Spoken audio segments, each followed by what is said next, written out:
नमस्कार साथियों, सहज ऑनलाइन क्लासेज निशुल्क यूट्यूब प्लेटफॉर्म पर आप सभी का हार्दिक स्वागत, हार्दिक अभिनंदन। वीडियो को जल्द से जल्द शेयर कीजिए, अपने दोस्तों तक प्रेषित कीजिए। राजस्थान जीके में हम कर रहे हैं कला संस्कृति, और कला संस्कृति में हमारा अध्याय चल रहा है राजस्थान के प्रमुख त्योहार, और इसमें हमने पहला भाग कर लिया है। आज हम करने जा रहे हैं दूसरा भाग। साथियों, हमें ज्यादा से ज्यादा लाइक, कमेंट्स, शेयर करके प्रोत्साहन प्रदान कीजिए। तो चलिए शुरू करते हैं। नवरात्र के बाद जो अगला त्योहार आता है वह है दुर्गा अष्टमी। दुर्गा अष्टमी का त्योहार आश्विन शुक्ला 8 को मनाया जाता है। दुर्गा अष्टमी को माता अष्टमी, वीर अष्टमी, महाअष्टमी भी कहा जाता है। इस त्योहार में नवरात्रों में अश्विनी एकम से नौवीं तक लोग व्रत रखते हैं एवं नवरात्रों में रोजाना दुर्गा माता की पूजा अर्चना करते हैं। 8वें नवरात्रे का जो दिन आता है वह दुर्गा अष्टमी के रूप में आता है, और इस दिन डांडिया भी लोग खेलते हैं नवरात्रों में। और जो दुर्गा अष्टमी का त्योहार है ये विशेष रूप से पश्चिम बंगाल में बड़े ही धूमधाम के साथ मनाया जाता है। ऐसा ही भी मान्यता है कि अष्टमी के दिन 8 कुंवारी कन्याओं को आमंत्रित करके उनकी पूजा कर भोजन करवाया जाता है, और उन 8 कुंवारी कन्याओं को उपहार भी दिए जाते हैं। अगला जो त्योहार है वह है दशहरा, और दशहरे का त्योहार अश्विन शुक्ला दसवीं, ध्यान रखना यहां अश्विन शुक्ला दसवीं को मनाया जाता है। आप सभी को विदित है इस दिन भगवान राम ने रावण का वध किया, एवं यह अच्छाई की बुराई पर क्या है, विजय है। इसीलिए इसे विजयादशमी भी बोलते हैं, विजयादशमी भी बोलते हैं इसी त्योहार को। और इसी दिन सूर्यास्त होते ही रावण, कुंभकर्ण, मेघनाथ के जो पुतले हैं वो जलाए जाते हैं। राजस्थान में जो कोटा है, कोटा का दशहरा संपूर्ण राजस्थान में दूर दूर तक क्या है, प्रसिद्ध है। और भारत में अगर बात करें तो भारत में मैसूर का दशहरा, भारत में बात आ जाए तो मैसूर का दशहरा संपूर्ण भारत में, और कोटा का दशहरा पूरे राजस्थान में प्रसिद्ध है। यहां साथियों एक विशेष चीज का ध्यान रखना, दशहरे पर जो शमी वृक्ष है, कौन सा जी, शमी, जिसे खेजड़ी भी कहा जाता है, इस वृक्ष की क्या की जाती है, पूजा की जाती है। और साथ ही एक पक्षी है जिसका नाम है लीलटास पक्षी। क्या नाम है, लीलटास पक्षी। अच्छे से ध्यान रखना, इसका स्क्रीनशॉट ले लेना कि लीलटास पक्षी का दर्शन दशहरे के दिन शुभ माना जाता है। दशहरे के उपरांत त्योहार आता है करवा चौथ का, और हालांकि आप सभी को ये पता है कि करवा चौथ जो अपने स्त्रियां हैं, विवाहित स्त्रियां, सुहागिन स्त्रियां, उनके लिए ये बहुत ही सर्वाधिक प्रिय है, उनका ये त्योहार है। लेकिन इससे संबंधित एक प्रश्न 2003 आरपीएससी 3rd ग्रेड टीचर में पूछा जा चुका है कि करवा चौथ का त्योहार कब मनाया जाता है। तो करवा चौथ का जो त्योहार है यह कार्तिक कृष्णा 4 को या कार्तिक कृष्णा चौथ को मनाया जाता है। यहां ध्यान रखना, दशहरा, अष्टमी, दुर्गा अष्टमी, नवरात्र, ये सारे के सारे अश्विन शुक्ला में, लेकिन जो करवा चौथ का अपने त्योहार है यह कार्तिक कृष्णा चौथ को यह मनाया जाता है। आप सभी को अच्छे से विदित है कि इस दिन जो सुहागिन स्त्रियां हैं वह व्रत करती हैं, सायंकाल चंद्रोदय पर चंद्रमा को अर्घ देकर अपना भोजन करती है। पति की दीर्घायु की मंगल कामना इस दिन की जाती है। अगले त्योहार की बात कर रहे हैं धनतेरस की। तो कार्तिक माह यहाँ करवा चौथ से पहले शुरू हो गया था। तो जो धनतेरस है यह कार्तिक कृष्णा 13 को, कब? कार्तिक कृष्णा 13, एक शुक्ल पक्ष होता है और एक कृष्ण पक्ष होता है। ये कार्तिक कृष्णा 13 को धनतेरस मनाई जाती है। और धनतेरस पर धन्वंतरी जो वैद्य थे इनका पूजन किया जाता है। एक विशेष चीज का ध्यान रखना कि धन्वंतरी वैद्य के साथ इस दिन यमराज जी की भी पूजा होती है।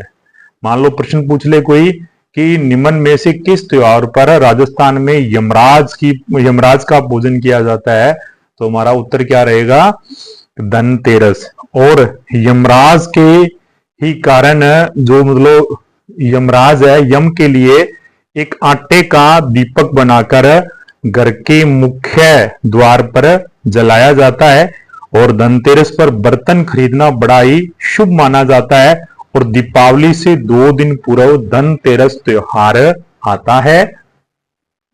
आगे बात करते हैं रूप चतुर्दशी की। जो रूप चतुर्दशी का त्योहार है यह कार्तिक कृष्णा 14 को मनाया जाता है। कार्तिक कृष्णा 14 को रूप चतुर्दशी का त्योहार मनाया जाता है। यह त्योहार स्वच्छता व सौंदर्य का प्रतीक है। दीपावली से 1 दिन पूर्व आता है। इसे छोटी दीपावली भी कहा जाता है। और इस दिन पूरे घर की साफ सफाई करके उसे चूने से पोतकर स्वच्छ किया जाता है। फिर अगला त्योहार है दीपावली, हिंदुओं का सबसे प्रसिद्ध त्योहार है। और ये आप सभी को बहुत ही अच्छे तरह से विदित है, बताने की आवश्यकता नहीं है कि यह त्योहार कार्तिक अमावस्या को मनाया जाता है। हिंदुओं का यह सबसे बड़ा त्योहार है। इस दिन आप सभी को अच्छे से विदित है कि भगवान राम 14 वर्ष का वनवास पूर्ण करके सीता जी व लक्ष्मण के साथ अयोध्या लौटे थे। और पूरे अयोध्या में एक उत्सव, एक पर्व मनाया गया था। इस दिन लक्ष्मी जी का भी पूजन किया जाता है। और यह किसके लिए प्रसिद्ध है? महर्षि दयानंद सरस्वती। महर्षि दयानंद सरस्वती कौन थे? ये आर्य समाज के संस्थापक थे। साथ में भगवान महावीर, ध्यान रखना साथियों, ये 2 ऐसे महापुरुष हैं कि जिनका दीपावली के दिन यानी कि कार्तिक अमावस्या पर निर्वाण दिवस आता है। यानी कि इस दिन इन्होंने अपने शरीर का त्याग किया था। इस दिन निर्वाण दिवस मनाते हैं। किस दिन? दीपावली के दिन। महर्षि दयानंद सरस्वती व भगवान महावीर का यह दिवस निर्वाण दिवस के रूप में भी मनाया जाता है। एक चीज का और ध्यान रखना, जो वैश्य समाज है यानी कि जो व्यापारी बनिया समाज है, वे लोग दीपावली के दिन ही जो उनके बही खाते हैं उसको ये बदलते हैं, क्योंकि यह दिन लक्ष्मी जी का माना जाता है। और वर्ष भर की लाभ हानि का विवरण बनाते हैं। इस दिन घर, दुकानों, शहरों को खूब बढ़िया से संवारा जाता है। लोग नए नए कपड़े पहनते हैं, मिठाइयां बनाई जाती है। शाम को लक्ष्मी जी का पूजन होता है और बच्चे बड़े उत्साह के साथ पटाखे वगैरह चलाते हैं। तो हिंदुओं का सबसे प्रसिद्ध त्योहार कौन सा है? दीपावली। दीपावली के आगामी दिन गोवर्धन पूजा या अन्नकूट त्योहार मनाया जाता है। और अब यहां अमावस्या निकल गई, तो अमावस्या के बाद जो कृष्णा चल रही थी अब क्या आ गई? शुक्ला। तो इस दिन क्या होता है? इस दिन प्रभात के समय गाय के गोबर, किसका? गाय का जो गोबर है उस गोबर से गोवर्धन की पूजा की जाती है। 56 प्रकार के पकवानों से बने अन्नकूट से मंदिर में भोग लगाया जाता है। और यहां विशेष ध्यान रखना, बहुत ही महत्वपूर्ण तथ्य है। एक तो है नाथ द्वारा कांकरोली व जो कोटा है, नाथ द्वारा कांकरोली व कोटा के अन्नकूट यानी कि इस दिन यहाँ पर बहुत बड़े फेस्टिवल होते हैं। अन्नकूट महोत्सव वो बहुत ही प्रसिद्ध है। साथियों एक चीज और बता दूं आपको, अभी देखने से ये विदित हो रहा होगा कि यह तो बहुत आसान है, मैं तो इसको चलता फिरता ही कर दूंगा। लेकिन ध्यान रखना, अब की बार एग्जामिनर बहुत सियाना हो गया, बिल्कुल आपके आंखों के सामने से वो प्रश्न आपका गलत करवा देगा। कैसे कि इनको एक सीरीज में दे देगा, निम्न में से सही क्रम में आयोजित होने वाले त्योहार है। ये लो जी, अब उनको ध्यान रखना, आपका दायित्व हो जाएगा कि देसी महीने में किस शुक्ला को, किस तृतीया को, किस तिथि को कौन सा त्योहार आयोजित होता है। अगले त्योहार की बात कर रहे हैं। अगला त्योहार है भाई दूज और कार्तिक शुक्ला 2 को यह त्योहार भाई बहन के पावन संबंध प्रेम भाव की स्थापना करता है। इस दिन बहनें हैं वो भाई के तिलक लगाकर उनकी दीर्घायु की कामना करती है। यहां ध्यान रखना, यह त्योहार यम